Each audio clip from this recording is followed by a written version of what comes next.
Looking right now at drone video of the incredible damage in Seneca. 7 News reporter Scottie K spent the day there on the ground. She spoke with those impacted and about what comes next.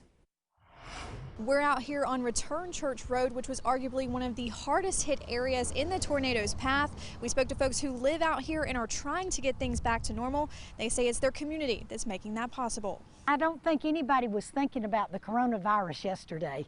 Not in this area anyway, because, you know, our minds were preoccupied with this. A crisis on top of a crisis. Janice Holbrooks is one of many people who are now cleaning up their yards and homes after a tornado left its mark in Seneca.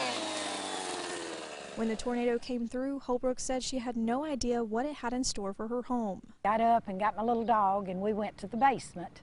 And so we just stayed hunkered down there. It wasn't until daylight Monday that Holbrooks realized what had happened to the house she says she's lived in for 50 years, but she says the cleaning up process has been relatively easy thanks to her family, neighbors, and total strangers who stopped by to check on her. People just have been so gracious. Holbrooks told us she recently remodeled her home and couldn't believe that nothing besides her garage was touched. Everything in my house is intact. My car is in the garage right now. We can't get it out, but it's not hurt. It's not, don't even have a scratch on it. Others down the road weren't so lucky. 15-year-old Caleb Sargent just got this car and was looking forward to driving it, but the tornado had different plans. Now it's just kind of smashed. Both Sargent and Holbrooks agreed the most important thing is that they're still alive. If the tree had fallen any other way, it would have either destroyed my parents' cars, destroyed my room, or landed on a power line and electrocuted us when we went outside because it was raining. Thank you, Jesus, for taking care of me,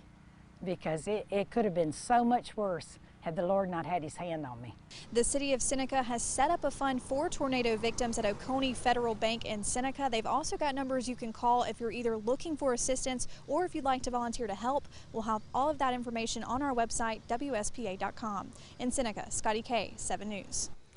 Governor McMaster is saying he's looking into a disaster declaration for the area. Officials told 7 News the director of the Department of Insurance will be in Seneca tomorrow.